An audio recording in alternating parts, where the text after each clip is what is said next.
is a network of, now you do it, that makes chemicals called hormones that travel through the, and go looking for, on, why? Make the magic happen. All right.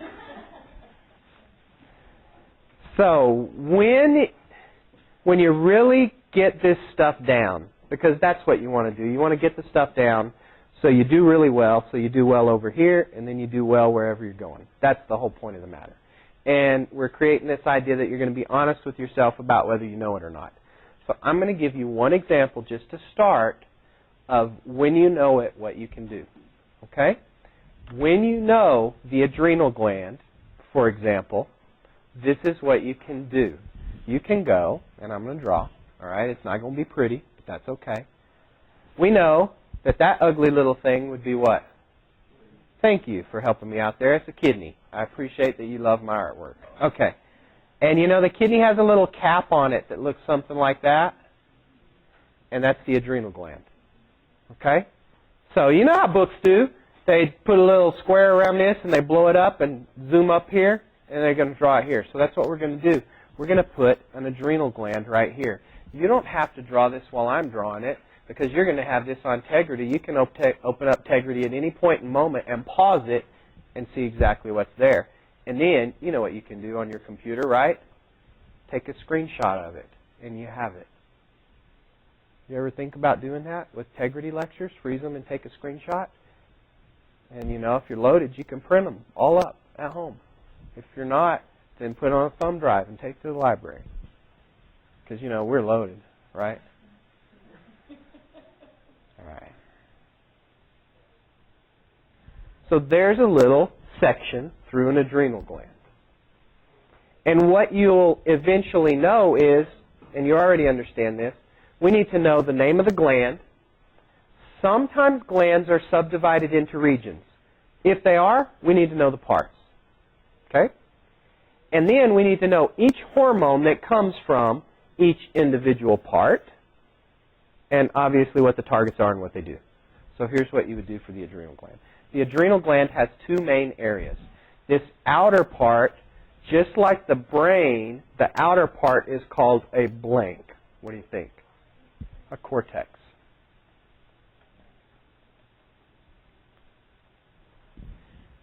So what do you think this inner part's called? Good, that's the medulla.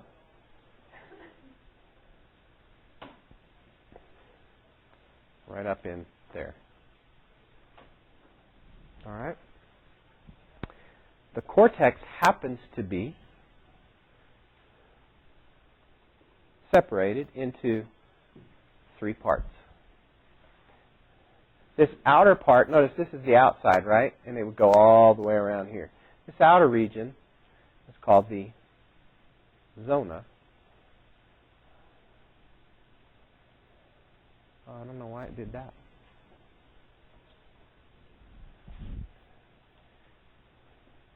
Glomerulosa. And like I said, I'm not teaching you the adrenal gland right now, so I'm going fast for a reason. I just want to kind of put it together for you. And then this middle region right here, this part, is called the zona fasciculata. The zona fasciculata. And this little bitty bottom region right here, the zona reticularis. Now you can tell those aren't the easiest words on the planet to say. And they're kind of odd and funny on top of everything else. All right? But eventually you're going to have to know them. That's just the way that it goes in AMP. Sometimes you got to know stuff that you don't necessarily want to know. Then this area right here, the medulla, you get lucky it's not divided into regions, it's just the medulla. However, it produces two hormones. The hormones are called epi and norepi. Well, that's an abbreviation. That stands for epinephrine and norepinephrine.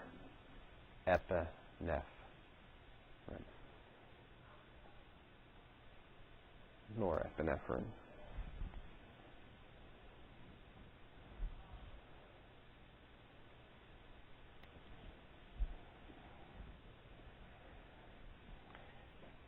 Zona glomerulosa makes something called aldosterone. Zona fasciculata makes something called cortisol. And the zona reticularis makes a group of hormones. Wow. I've never had the tablet make little streaks like that before. Called androgens.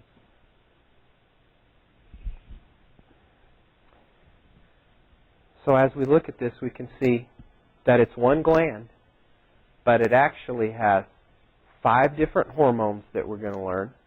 And honestly, since this is a class of hormones, there's a couple of individuals in there. And that each major region produces its own hormone. So in this gland, we'll have some cells up here, and these cells will make aldosterone. These cells here will make cortisol, and these down here will make the androgens. What about on this side?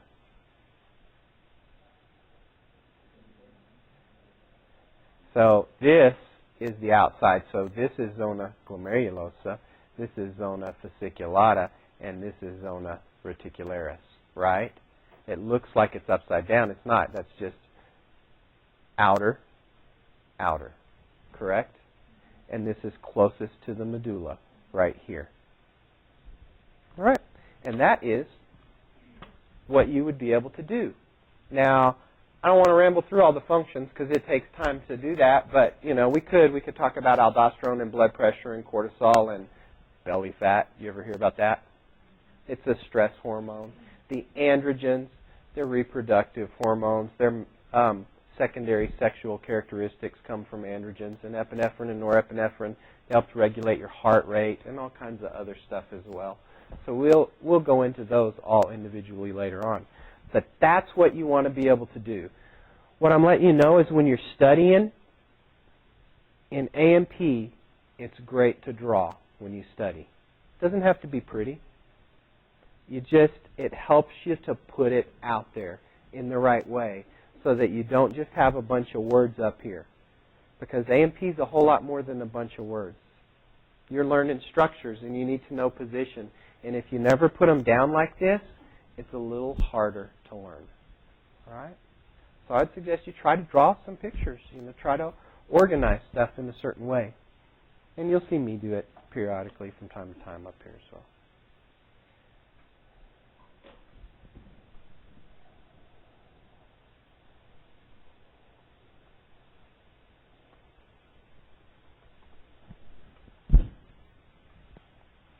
Like I said, first couple of slides, it'll be slow to change, but it'll pick on up. Let's figure it out. Well, as you were doing your reading, right, your 8 pages that you read last night, hopefully you picked up that this system's all about glands. And the glands make chemicals called hormones, and they travel through blood. Do they travel through any other fluids in the body? Yeah, they can, right? But that's not what we're focused on, okay? But they can, just so you understand that. And when they're traveling through these body fluids, they're looking to bind, aren't they? Well, how do they bind?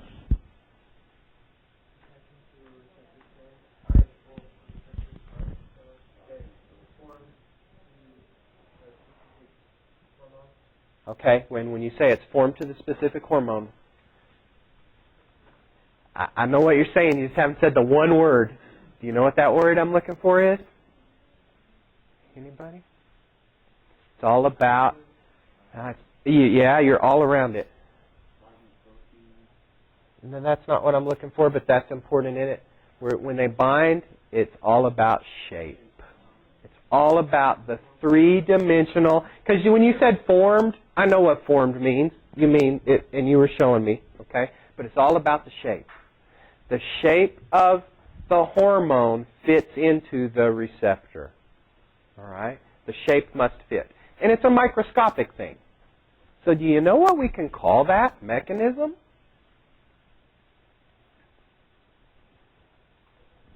Kind of simplistic, but we call it the lock and key mechanism. The lock and key mechanism.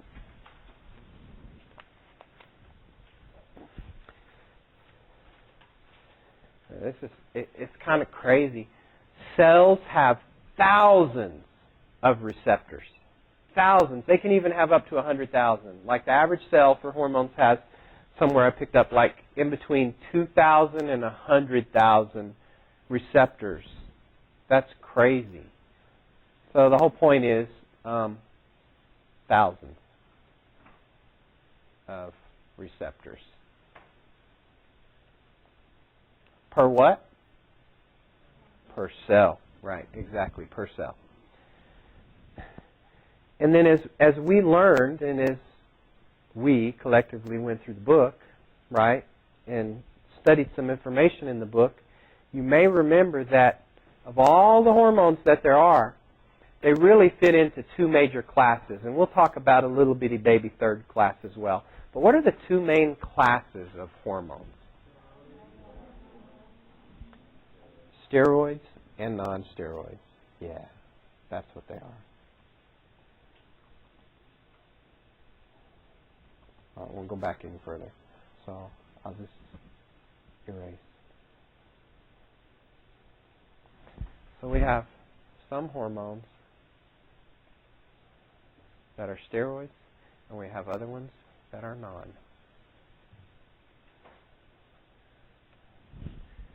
What kind of molecule is a steroid? Okay. You're right. It's synthesized from cholesterol, so that makes it a lipid or a fat, as we could say.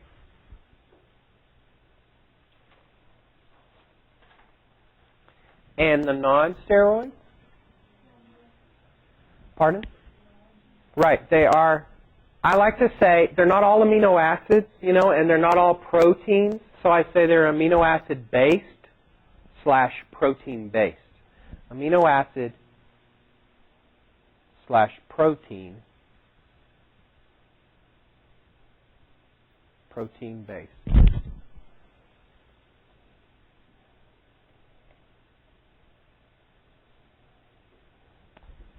Can anybody name the steroids?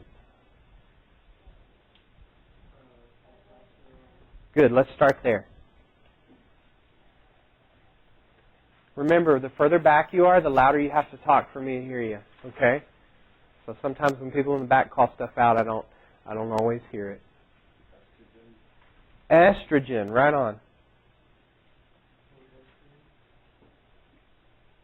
Okay. Oh, I can't spell tonight. Man.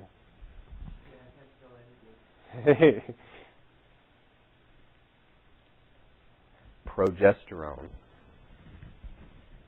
So we've got the big three: testosterone, estrogen, and progesterone.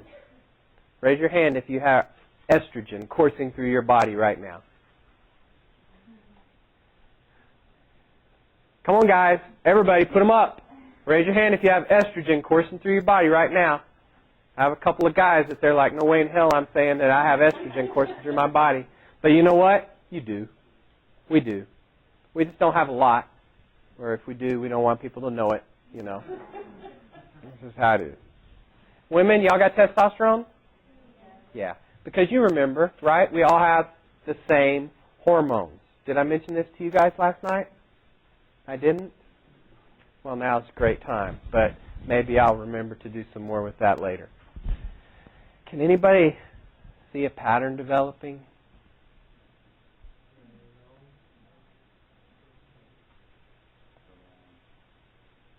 Own for sure. Stare sounds like steroid.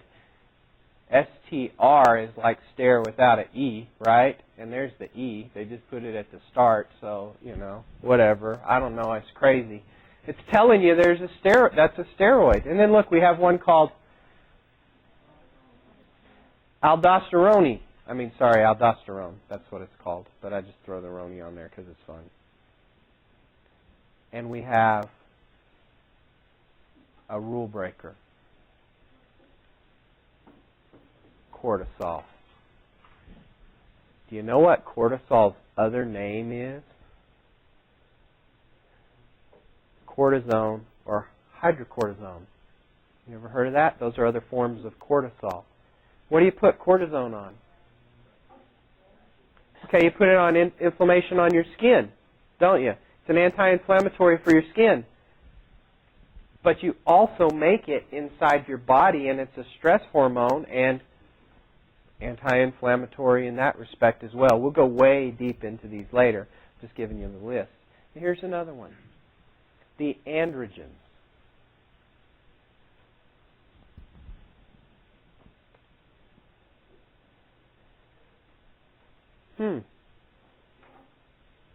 Tell me where all of these chemicals that we've just talked about, tell me where they come from.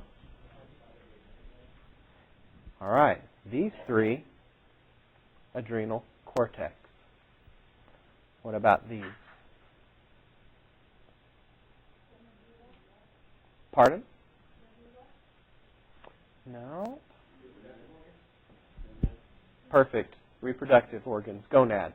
And what would that be for the male? Testes. And for the female?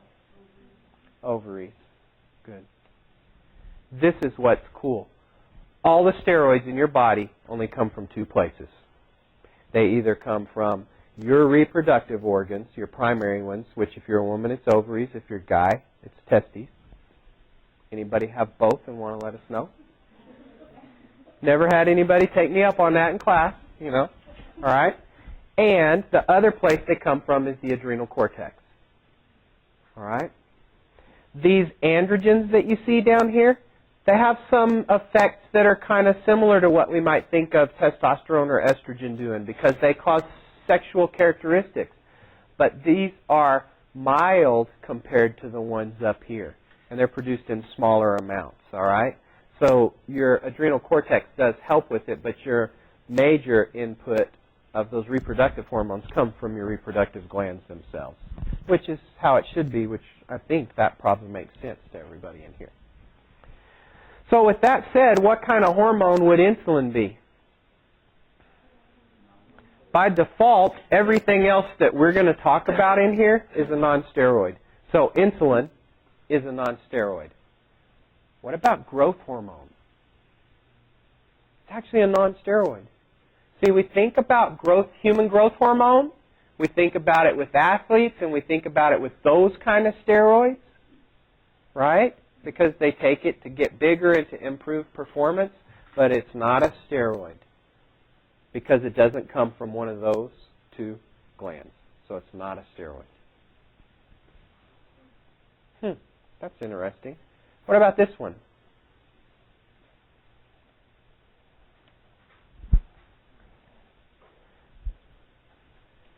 What do you think? Steroid or not? I mean, you know, you're smart enough to see where I wrote it, right? But I could always erase it and move it. It's not. It's called prolactin. What in the world does prolactin sound like? It sounds like lactation. It sounds like lactose. It sounds like milk. What's pro mean? It means you're good at it. No. What's pro mean? It means to produce, to bring forth, right? To make. Therefore, prolactin, hi. So this thing called prolactin probably causes people to do what? Lactate. Raise your hand if you make prolactin. Everybody in this room is making prolactin right now. I'm just going to tell you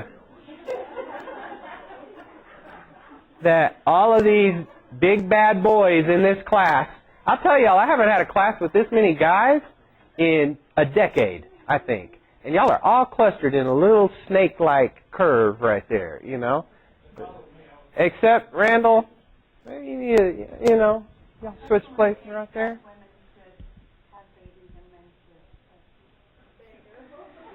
Well, you know, why do we have nipples? Right? Right? What's under our nipple? Well, tell me, what's under our nipples? Glands called mammary glands. And what hormone targets that? Prolactin. And what's it caused to happen? Yeah, did you know guys can make milk? Every one of us. If we upped our prolactin, guess what could happen? We could start wearing special little bras. Yes, we could. But we're not going to, are we? No, we can go there. Hey, I just like to say that to let you guys know that both genders have all hormones. Take a wild guess what the other thing that elevated prolactin does for males. Hey, up here. Get that? Maybe it's what it doesn't do for males. Okay. So, you know, we don't want the elevated prolactin. It's not a good thing. If you see a man making milk, now you know the rest of the story. Okay.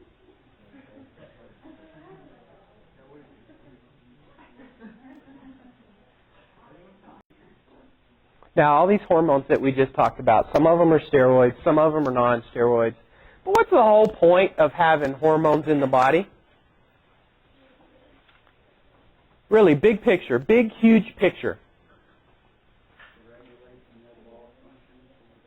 Okay, and we don't even have to make it that specific. You're right, and I'll repeat questions so when people hear integrity, sometimes I'll repeat, sometimes I won't. He said to regulate metabolic function in the body, and that's absolutely right. And we don't have to say metabolic because that makes us think metabolism, and they don't all shift the metabolism a lot. But I know the big idea that you're getting to is that they make the body work right. We have all these different functions. Some of them are hormonal. Some things aren't hormonal, right? But we have hormones to help us to stay within homeostasis while we do the things that we need to do, like reproduce. How well are you going to reproduce if you're a woman if you don't have any estrogen? Estrogen makes an egg grow. No egg grow, no baby. If you're a man, testosterone probably affects some things that are important for reproduction, wouldn't you think? So it's all about maintaining homeostasis. It's all about regulating functions. See, the endocrine system is also a control system. It's not only the nervous system. The endocrine system also controls. And in fact, it controls so well that it works hand in hand with the nervous system. And we'll talk about that in a little bit. So here's what I wanted to give you. I wanted to give you some relationship terms between hormones. And these are just relationship terms. When we do the actual hormones and start really hammering through those and getting into them, I'll come back to these terms and I'll remind you of these terms. So it's not the only time you're going to hear it. It's not going to live in a bubble. The easy thing to say, though, is this word right here. I think a lot of people have heard of antagonists. Would I be correct? What do antagonists do? Okay, but I want to say it a little differently. They do the opposite. They do the opposite. Granted, one might raise and one might lower. However, let's think about the body again. The whole point, let's just say blood calcium. I'm not going to name hormones yet, but let's say we're talking about blood calcium. Can blood calcium sometimes go up? Can it sometimes go down? Can blood sugar sometimes go up or go down? Yeah, it can. It can sometimes go up. It can sometimes go down. So, if your blood sugar's too high, what would your body want to do to it? It would want to lower it. But it's going to want to lower it somehow. And it's going to do a lot of things in order to lower it, right? What do we call that when we try to maintain something within a little specific range? Call that homeostasis.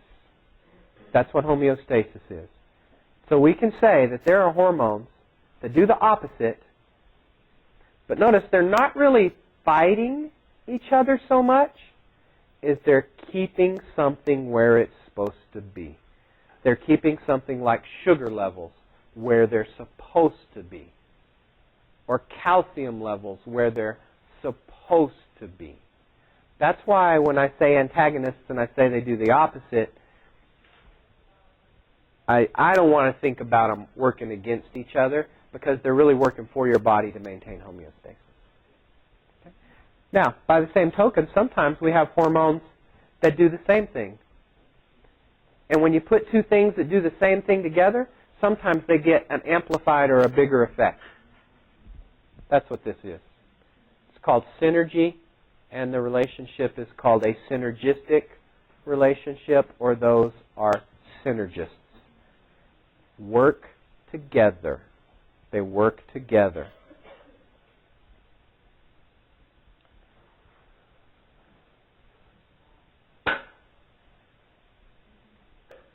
Okay. Then there's this one up here. And sometimes it's not grouped with these other three, but it's a word that we're going to see all the time in hormone names and in this chapter. You're going to see the word tropic. And I'll just go ahead and give you the name of a hormone. Here's a hormone right here. ACTH.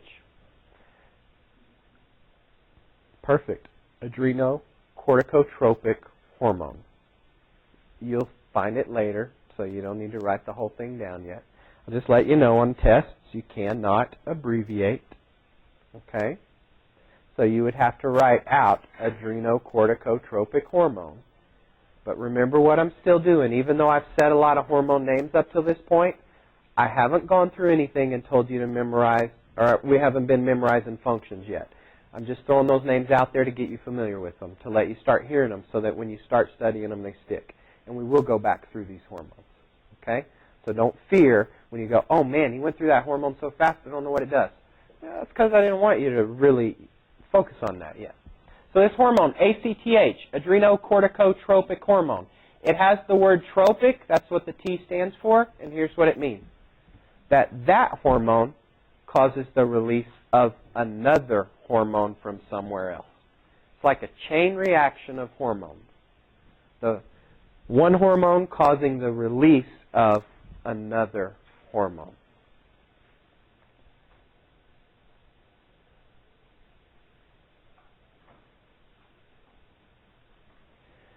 Now,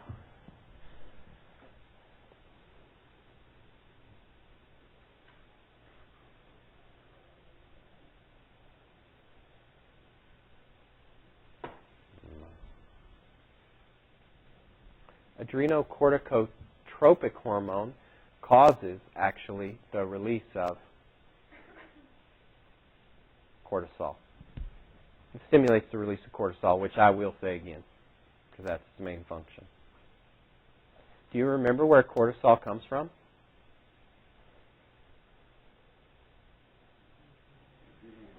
Hey, check this out. Here's your memory device. You're right. It's the adrenal cortex. Look right here. What's this hormone that causes the release of cortisol called? Adrenocortico. What do you think the adrenocortico stands for?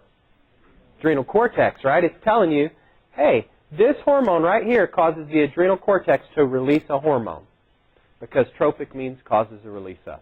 Wow, its name tells you exactly what it does. It's a big, long name. You have to know some hidden language in there. Right, Alexis? Hidden language in there. Tropic. And then that helps you out, lets you know what's up. And that leads us into the last effect. And this is the most difficult one. I'll just be honest with you, permissive. Permissive effect is when there's two hormones needed, okay? So let me show you. It's when the first hormone is necessary to allow the second one to work. I'll say that again. The first one is necessary to allow the second one to work.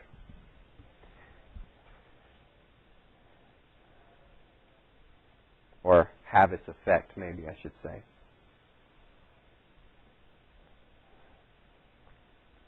And really, I usually only give one example of that.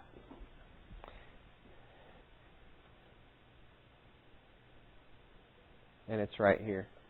ACTH to aldosterone. And I'll explain why in just a second. So keeping with what we're already doing, we said ACTH has one direct effect, and its direct effect is it causes the release of what hormone? Cortisol. Everybody got that? Adrenocorticotropic hormone causes the release of cortisol. That is its direct main effect. Where did cortisol come from? Adrenal cortex. So let me tell you what the other function of ACTH is. It's written right here. It is necessary for normal growth and development of the adrenal gland.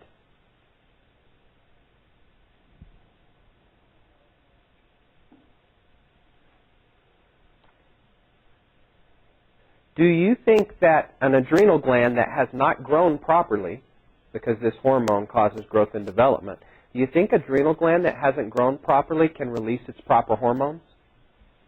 Doesn't sound like it, right? So here's the deal. ACTH is necessary to allow the adrenal cortex to grow, and then if the adrenal cortex is grown and healthy, when the needed time is there, it can secrete aldosterone. However, if ACTH wasn't there in the first place, it wouldn't have grown, and aldosterone would not be available. That is a difficult relationship to understand.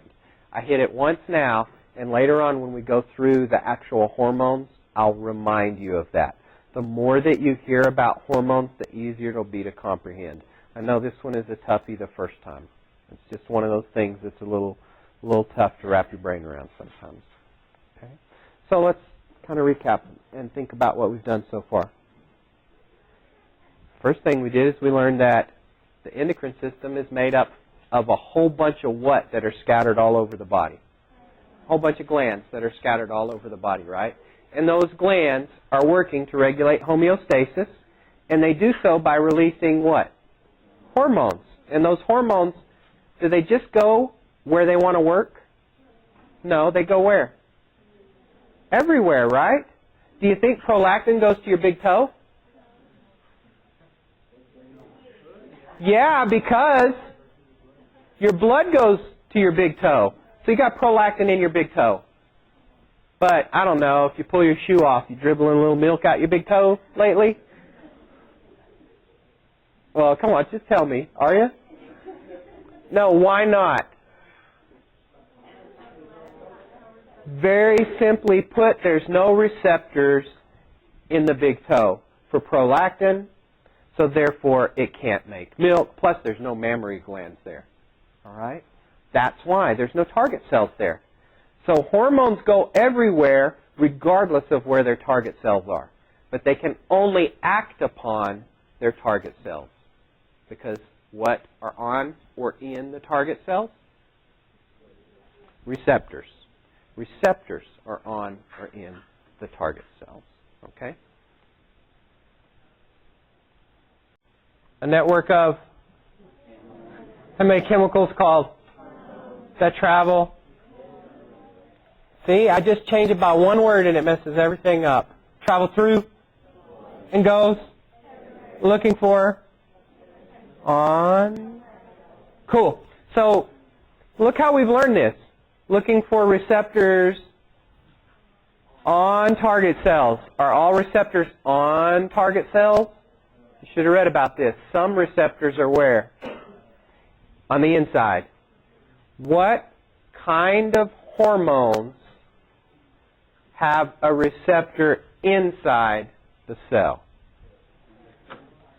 Steroids. Okay? Steroids have their receptor inside the cell. Now there's a picture in your book of this, and I should be able to call out the page number, but I'm not. Oh, it's hiding from me. The one page I skip over. Oh yeah, $5.99. If you have the old book, just peek on your neighbor's book and you'll see what the picture looks like, and that'll show you which picture to look for. Hey, when you're looking at this picture, and I have it on a PowerPoint and I can put it up, but I'm not quite fully ready to do that yet. Do you see any candy corn? All right, that's what they were saying this morning in my other class. They were saying, oh, look at all the candy corn there. Well, that's the hormone after it binds to the receptor, and they put them together, and what do you see formed there? What do they call the complex? Receptor hormone complex. Oh my goodness. Do you think that you would be wrong if you said hormone receptor complex instead of receptor hormone complex? What do you think? No, the order does not matter. It's a hormone, it's a receptor, it's bonded together, it's all good. Okay? Sometimes in A&P we are very, very picky. That is not one of the times. Notice, where do those two things come together? Inside the cell, correct? That's inside the cell.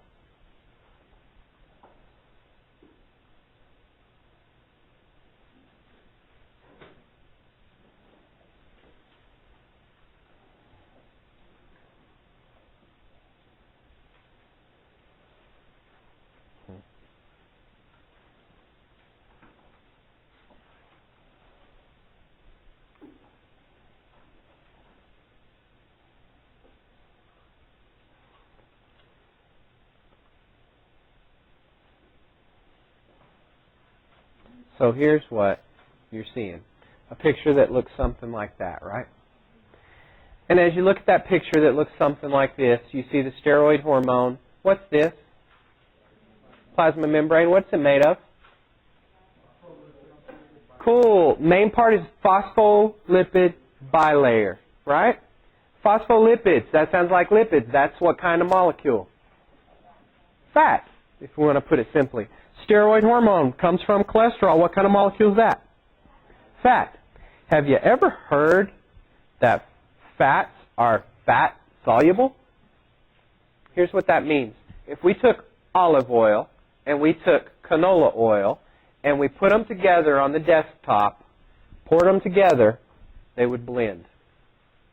Okay? They wouldn't stay apart. They would blend because fat can move through fat. Did you catch that? Fat can move through fat.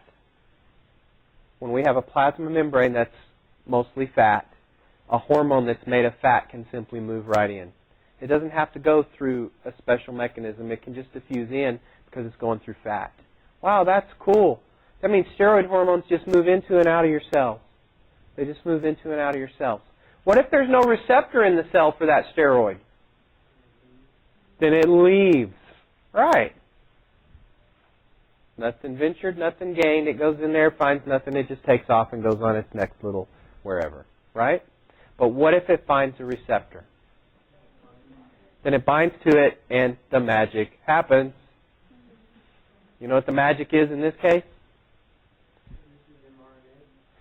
That's real detailed. That's the detailed picture magic. What's the big picture magic? Produces protein. Protein synthesis occurs. That's what's going on in this sketch pad right here. Steroid hormones stimulate protein synthesis.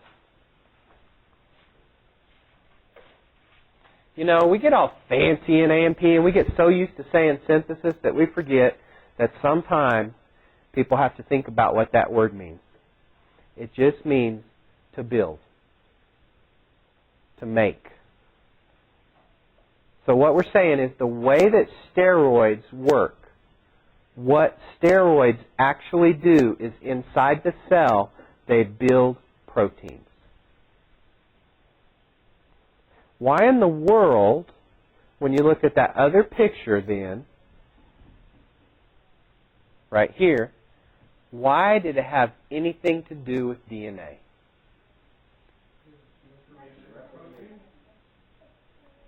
Oh, I like that. Say it louder. The instructions. Instructions for what? Man. I shouldn't have asked you. Hey, guys. Because usually people don't get that. Do you know the one true job of DNA? One person in class does, and now she can't answer. I'm glad she talked a little quiet. Maybe some of you didn't hear. Wait, 2 people can't answer.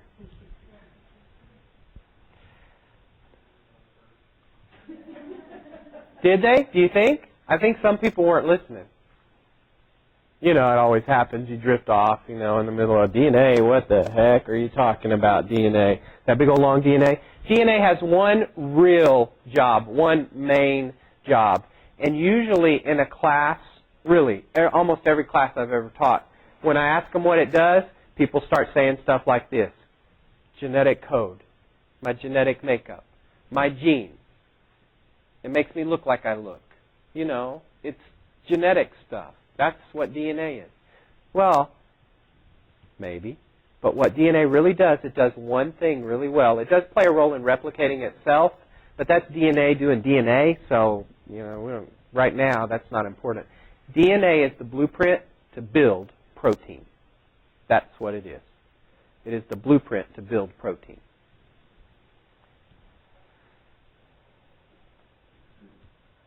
How important is your DNA? Very. You're right. It is your genes. It is your genetic makeup, right? But your genetic makeup, all it really does is builds protein. That's what your genes are there for, to direct the building of protein in your body. Hey, do you remember there's 4 major macromolecules that are organic? There's carbs and fats, and what are the other 2? Proteins and nucleic acids, the ones we're talking about right now, right? There's carbohydrates, fats, proteins, and nucleic acids. Those are the 4 major molecules. Well, we're talking about proteins. We're talking about fats. Everybody knows what carbohydrates are. That's sugar, right? And now we've just added DNA. So actually tonight we've talked about all 4 major classes of organic macromolecules, which is pretty cool. And I'll remind you of it. And the one big, bad, major job of DNA is to do what? Yeah, code for the protein. It's a code for protein. Now, let's think about this. Tell me what you know about proteins. Just spit something out. Awesome. Some proteins are enzymes. Are enzymes important? Do enzymes make chemical reactions happen? Does somebody that's missing the enzyme tyrosine ACE have a disease?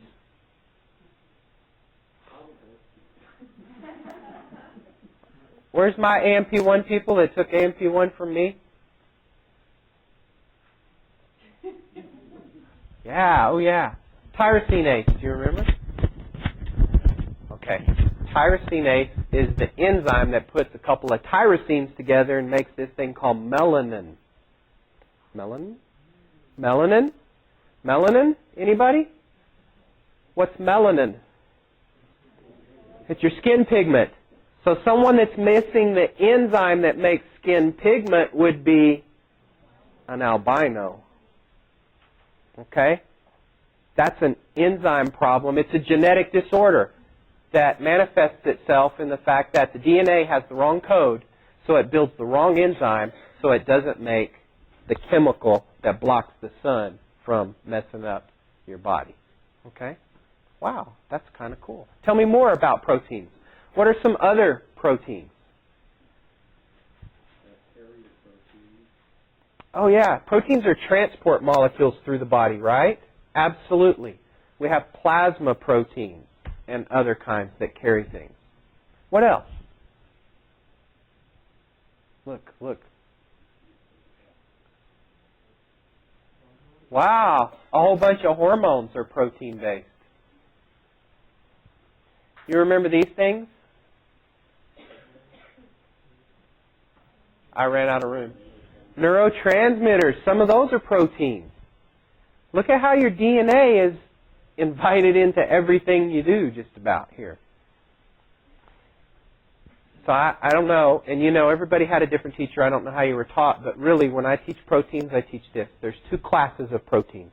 There's functional proteins that do really big work in the body. They're called enzymes and hormones and neurotransmitters and carrier proteins and all kinds of stuff like that. They have these really important functions.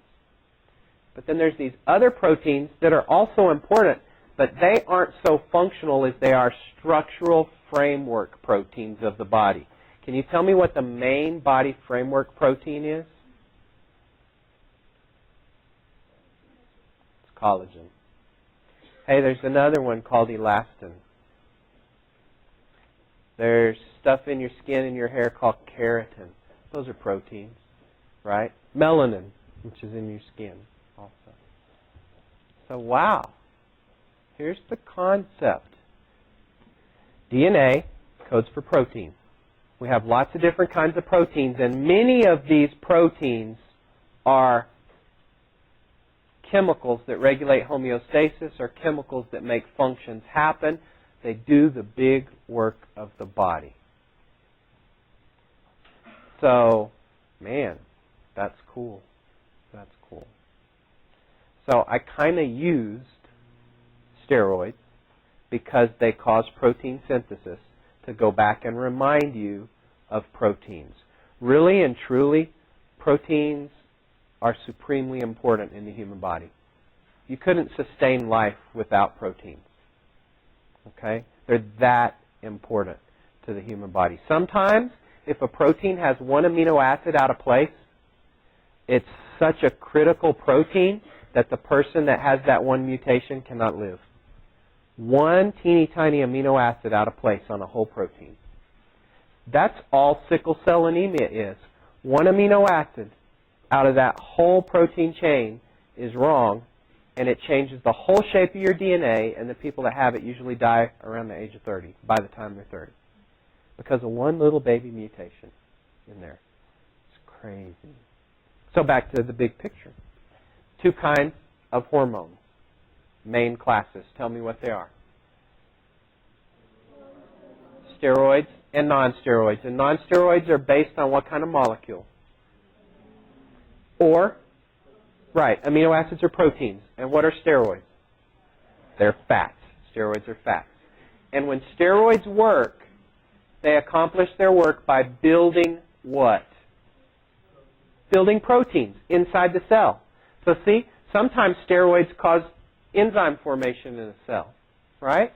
Sometimes they cause other stuff to happen in the cell. But they build, and building takes time. So steroids take time to have their full effect.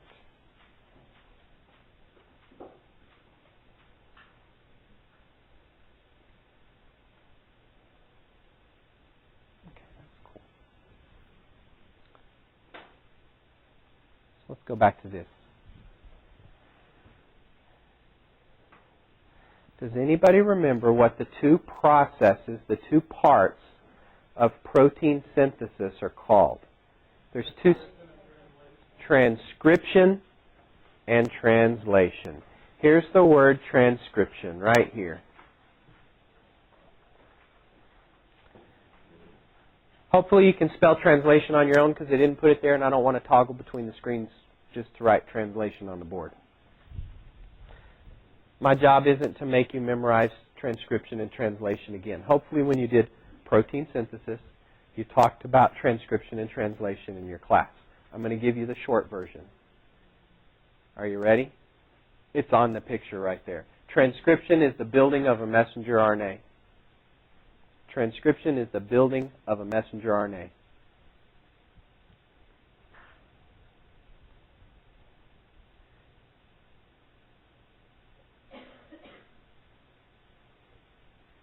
Do you know what translation is? Okay, it's when the ribosome reads that, the reading was right, but then take it one step further. What does it do when it reads it? It builds the protein. Okay? So when the protein is actually built, that is called translation.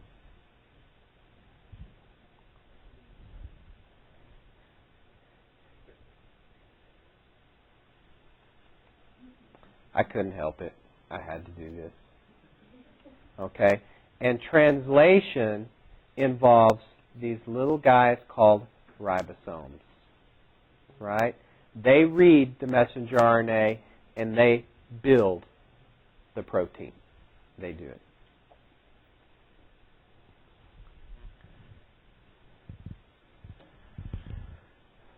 Why do steroids bind to receptors on the inside?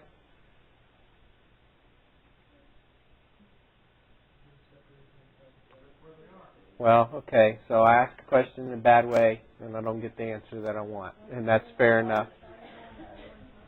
Okay, because steroids are fat-soluble, so they can get in there in the first place.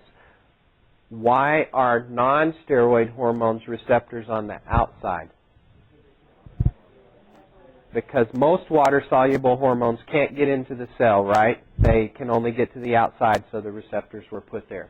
So remember, when you studied last time, you read through this, and I'll tell you, the way that the book does it, the steroid that I did first tonight is a lot easier to understand than the non-steroid mechanism.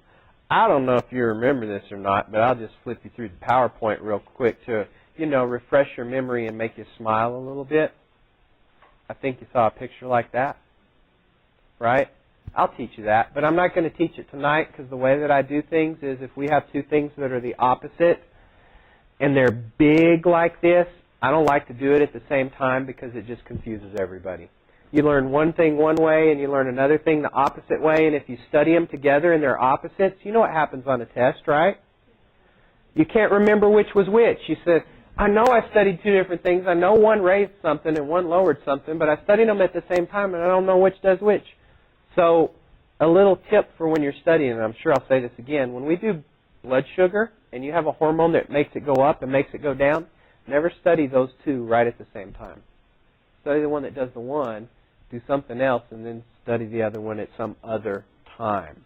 If we are talking about blood calcium and something raises it and something lowers it, make sure you study them separate. Or, here's the other tip, own one. If you have opposites, own one thing, know every detail of it, and always do this. Oh, the other's the opposite.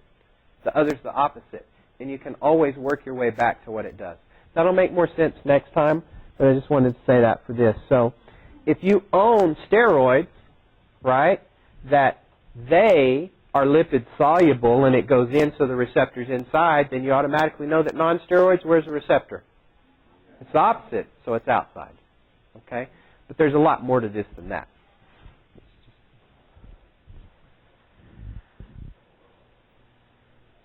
Okay, back to more differences, some things between steroids and non-steroids. Look, here, I'll just show you some PowerPoint stuff. When you get to it, I wrote this for you, so you can, go through the PowerPoint when you like and find some stuff. We've talked about that. Look, receptors are internal or external. There's a lot of them. Target cell specificity. What do you think that means?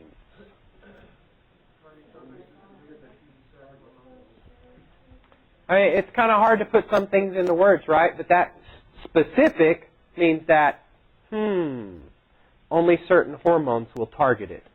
What gives it specificity? What makes it specific? What that's on the target cell? The receptor. The receptor. Right, the shape of the receptor, but it's what receptor? It's the receptor. And there, look, we have the magic word, shape, right there. And you can see that. We understand that. Hey, I haven't done this picture, so why not? I mean, we've been talking about these things like crazy, haven't we? Let's look at the big overview and see where some hormones are. Or some glands. These are the glands that we're going to go through. Probably easier that way? Yeah? Okay.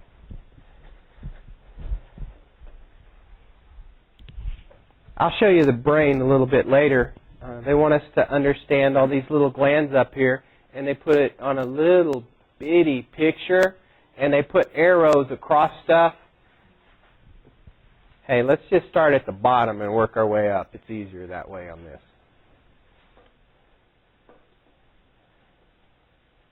So there are some glands that are down here, right? What system do you usually associate those glands with? Right, you usually associate them with the reproductive system, okay? However, they're also endocrine. There's overlap right there, right? Systems aren't always separate. There's overlap between the urinary and the reproductive. And if you're a male, which reproductive organs and endocrine organs do you have down here? The testes, so it's in both, right? If you're a female, what do you have? Ovaries. Now we move up a little bit, and what's this thing hanging out between the two kidneys? That's a pancreas. I don't know if you know or not, but the actual pancreas is behind most of your guts. I won't say guts a lot in here, but it's behind that stuff. Okay? Technically, it's behind the membrane, so they give it a fancy word. They say it's retroperitoneal. We'll learn that word later. Here's the kidneys. So the little gland sitting on the kidneys is the adrenal gland. Right, that's the adrenal gland. Right here, we move from the abdomen up into the chest. What would be right here? Yeah, your heart. Sitting above the heart, kind of around in between some of the great vessels, there's a gland called the thymus gland. And the older you get, the smaller it gets. It degenerates with age. Which is kind of cool, and we'll talk about that later on. Then you get up here to the neck. And really, right at the bottom of the neck, and going up a little bit on the side, that's where your thyroid gland is. Right there.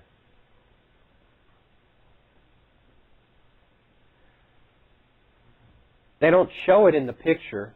I mean, they say it, but you can't see. They put these 4 little glands on the thyroid there, but in essence, those are on the back side, and they're called parathyroids. They are separate glands. The parathyroid glands are separate than the thyroid, which is one big gland. And there's usually about 4 of them, and they're on the back side. So notice, the picture says on dorsal aspect. That means they're on the back side of it. And then we get up here, and I'm not going to use that picture. Although I could, try to zoom up on it like this. But I don't know. It's still not as good as a straight picture from the brain would be. When you slice something down the middle like that. Yeah, you call it mid-sagittal. You call it mid-sagittal. That's what you call it. Okay, let me orient you to this again because it's probably been a while since you studied the brain. This big old part up here, that's called your cerebrum.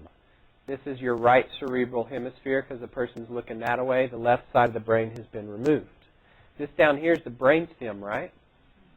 This is the cerebellum. You may remember this is the corpus callosum. Thicker in men or women?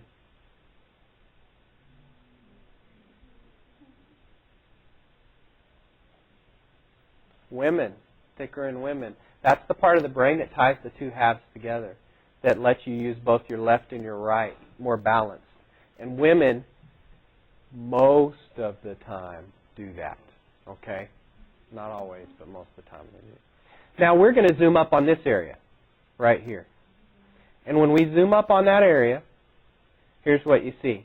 Kind of looks like a little bird head, right? You see his little beak here and his little eye right there. Some people say it looks like Sonic the Hedgehog, if you remember who that is. I don't know. Anyway. My point. This is your pituitary gland. Notice it is in front of the brainstem, so it's an anterior structure. Right above it is this area of the brain here that if you could follow that arrow, you might know what it is. You can't. Do you remember? Perfect. Since this is the thalamus, that is the hypothalamus. Very important endocrine structure. In fact, they now know that it is so important because it controls the pituitary. They used to think the pituitary did it all, and then they realized there's this little part of the brain right here that actually controls the pituitary gland. That's pretty cool. Okay, the other little gland, it's wedged. You see the little space between the cerebellum and the corpus callosum right here? And there's a little gland that sticks out right there. That's called the pineal gland. You can see it right there. And if I change the magnification, you can see that. It is the pineal gland right there. So those are the 3 glands that when you look at your picture of the book and they show that little brain, that's what they're trying to get you to see. Hey, Lindsay, what page is it in your book? 5, 4? 443. So, yeah, chapter 12. If you ever want to go back on your own time, you could go there. But hey, all you have to do is stop Tegrity and look at this picture, right? And that'll do it for you as well.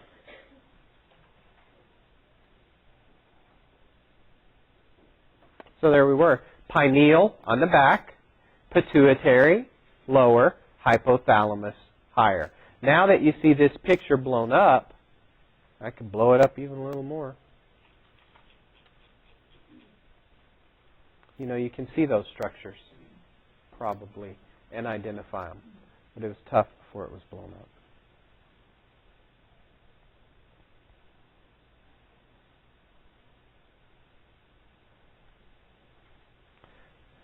So what you'll notice is we just talked about the brain a little bit. And as you know from AMP1, the brain is made up of a whole bunch of these little fellows. What's that? That's a neuron, right? That's a neuron. And neurons have all these parts. And do you remember what all these little arms up here are called? Correct, those are dendrites. And what's the big long one that comes out called? That's an axon. And what's this kind of fat area here? Good, soma or cell body. And then the only other thing I'll say is down here on the tip, shouldn't they be swollen a little bit? The one thing I don't like about this drawing is the tips are supposed to be swollen, aren't they? Do you guys remember that? Like this, right here. And what do we call this swelling? Yep, axon terminal is what this book calls it. Do you know any other names?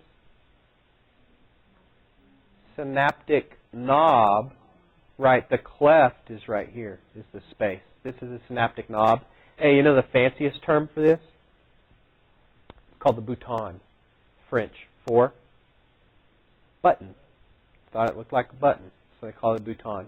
Axon terminal's fine. Anyway, the point of the matter is this. Here's our neuron once again.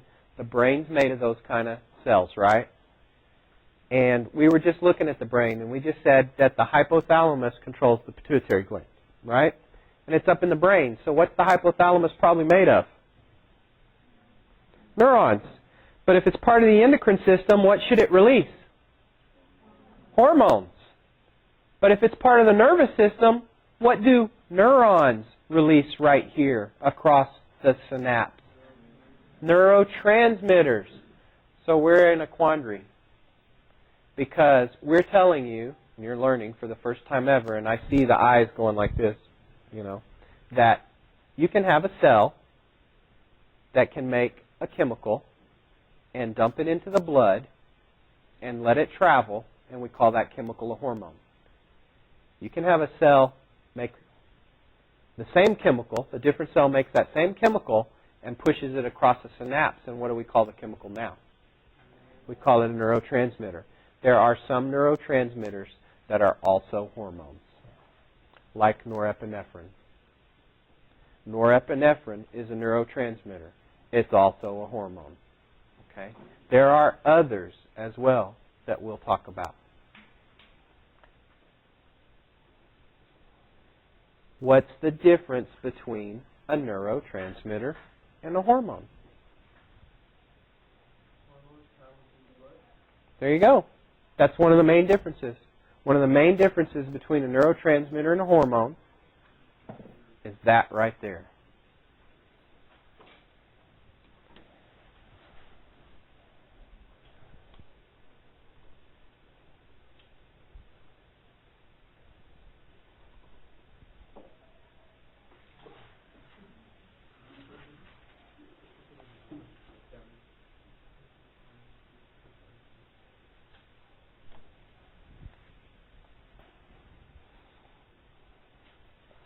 So what's NT? Good.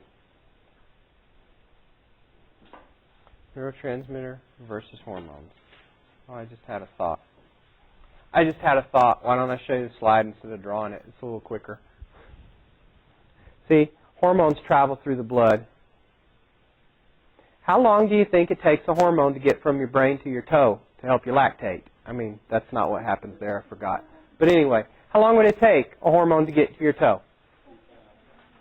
Yeah, we would probably measure it in seconds. I'd say that's fair. You used the right thing, the right measurement of time. How long do you think it takes a neurotransmitter to hop across a synapse?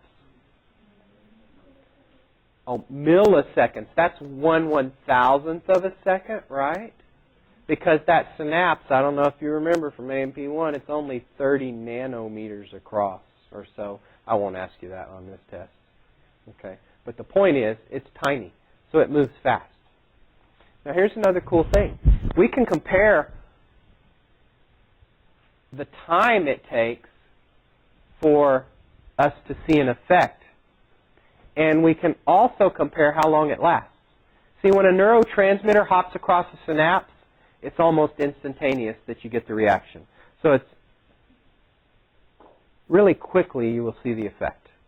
However, it's degraded also very quickly, so the effect does not last very long. It's short-lived. All right? That's the deal with neurotransmitters.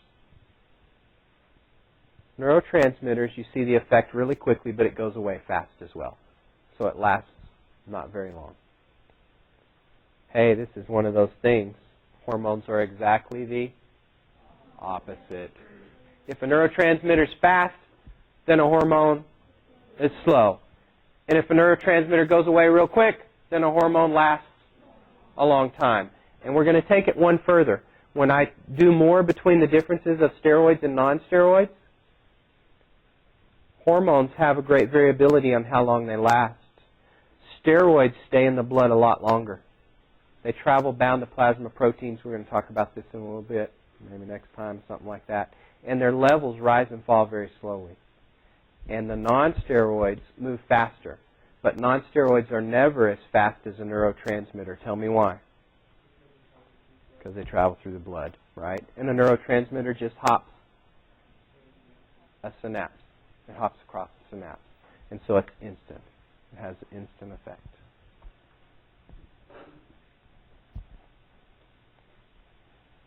Hey, we already know this.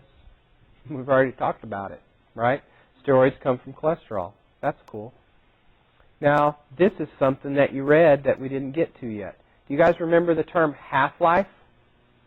Do you remember reading about maybe plasma proteins in free form, water-soluble versus fat-soluble and stuff like that? Okay. Hormones travel in one of two ways. And this is just that slide right there. Free form, if they travel in the free form, that means when they're in the blood, they're free. They're just floating around through the blood. And hormones that do this, well, they're water soluble. That means they dissolve in water, so to speak. And when they are not attached to anything in the blood, it's very easy for them to find an exit point.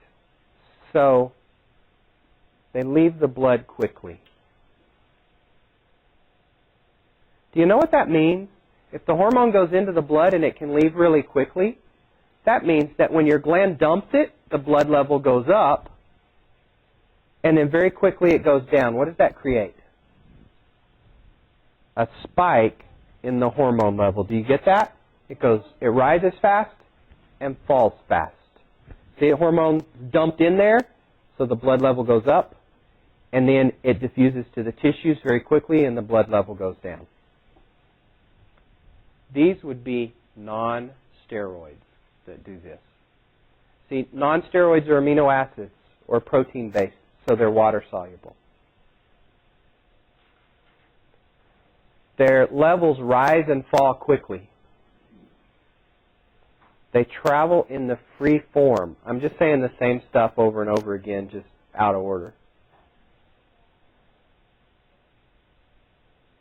And they have, look right here, what's called a short half-life. What do you guys think that is?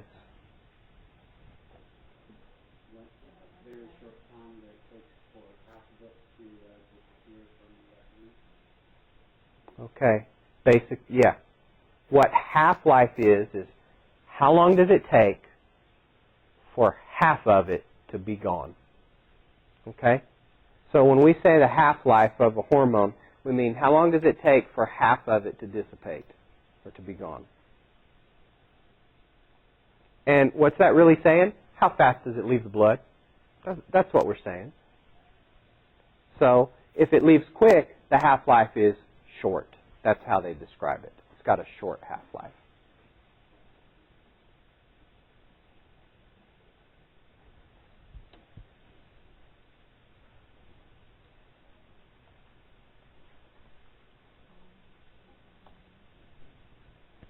So then we have these things called steroids.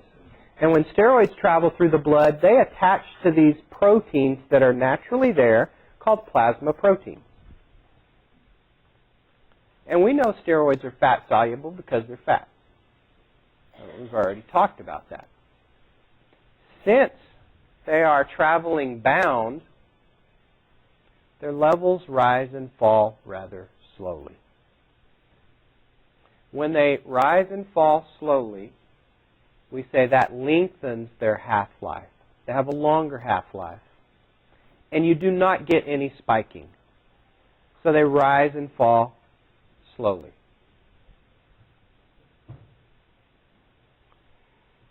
Hey, they also happen to have a longer effect. Okay? It also happens to be longer for us to see their effect. Can you tell me why?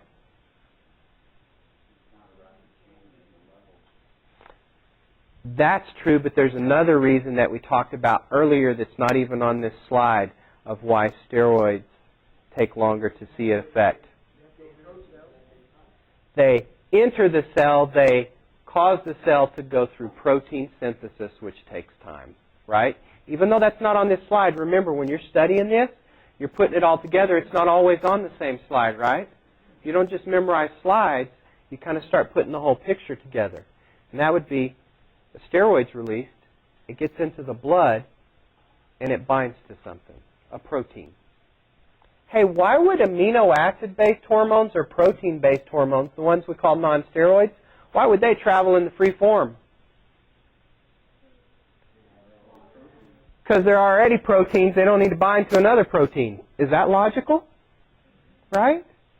Cool. The steroids that are fat-soluble bind to a protein, and that protein part's water-soluble. Whoa, that blows your mind, right? And then they're traveling all like that. That's just what they do. Okay, so I would suggest that you own the difference between these two. Okay? That you instantly know which ones are fat and water-soluble. That you know which ones travel bound and free, which ones last longer, and which ones are quicker. And relate it to spiking of the levels. Now, I know that you'll understand this right away. Can sugar levels in your body spike? And why can they spike? Because they're regulated by which group of hormones? Non-steroids. Non-steroids regulate your blood sugar. If steroids did, would it spike or would it rise rather slowly and drop rather slowly? Get that? A female cycle is based on what kind of hormones? Steroids, estrogen, progesterone, other ones as well. So we say it's a monthly cycle, don't we? We don't call it the minutely cycle, do we? No, we don't. It's a monthly cycle because the levels rise and fall rather slowly over a period of days, not instantly.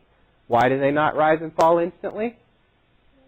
Because they're bound, because they're lipids, because of all those things that we've talked about. Cool.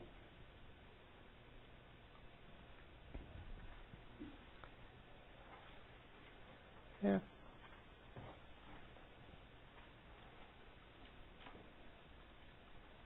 This is cool. Target cells have receptors. Did you know the number of receptors on a cell can change? It's not set and constant. So it can change two directions. We can have what we call upregulation, and that means you get more receptors.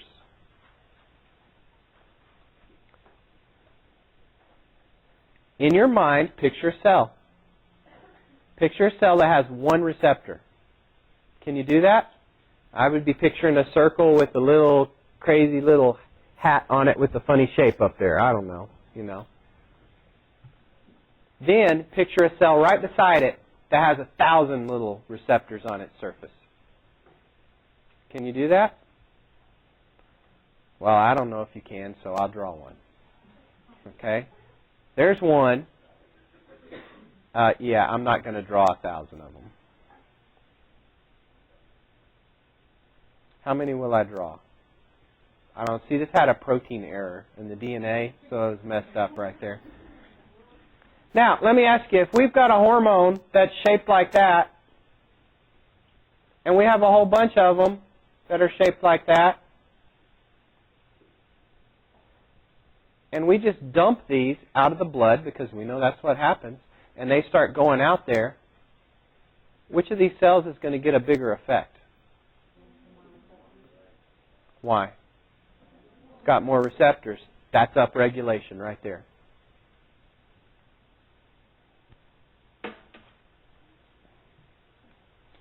See, they say that a tissue becomes more sensitive to the hormone. If it has more receptors, it's more sensitive, meaning it has a greater ability to be affected. By the same token, what would downregulation be? That would be if we had this going on, and all of a sudden, they started taking them away, and now we're left with fewer. See, when it downregulates, it's right. It's less sensitive. It loses sensitivity. You know, there is a very common disease that everybody in here probably knows somebody that has, that is a disease of down regulation. Did it again. No. And I'll tell you which receptors, and then you'll spit out the answer real fast. Look at me, please. Now look at the board for the answer. It's diabetes. Type 2 diabetes, adult onset diabetes, that is commonly caused by downregulation of receptors. You know, we'll talk about diabetes a lot more later on. But people that develop diabetes later in life, let me just say this, you can't choose your genetic code. You get what you get, right? Some people can eat bread all day, and other people can look at bread and gain 5 pounds. You don't get to choose which group you're in. You're just born that way, right? And when you're the kind that can just, when you're the person that can just look at it and gain the weight, you're probably also the person that wants it all the time, because that's how our silly little bodies work. You know, they do that to us. They make us crave things like that. And the more sugar you eat, depending upon your genetic code and your propensity for things, it can cause you over the years to downregulate, to lose your receptors. Look at it this way. You're eating sugar. Sugar goes in the cells. Eventually your body goes, they're bombarding me with this. I don't want any more of it. I'm done. So I'm going to keep it out by getting rid of my receptors that allow that whole process to take place. I know I haven't described the whole process. I will describe the whole process again later. I just wanted to set the pace and say that this disease that we know about called diabetes is a downregulation problem. There's another type of diabetes. There's actually 2 more types of diabetes. We'll talk about those as well. And they're not that kind of problem. Okay, it's just adult onset or type 2 diabetes. Non-insulin dependent diabetics, you might know it by that too. Okay?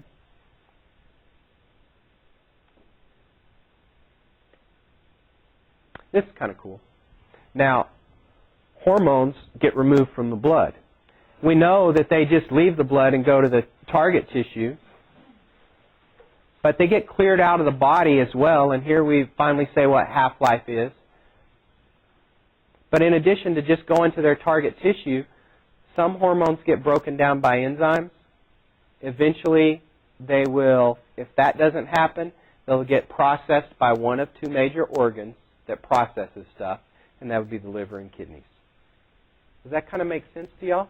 That what we have to do is we have to eventually break them down and process them so that they can leave in the urine, right, and get out of the body. And you're usually not going to urinate just, I mean, it could happen, but you're not typically going to urinate the whole hormone out because it's a big molecule. It's a big molecule, and urine stuff is little, and it gets broken down before it leaves the body, typically.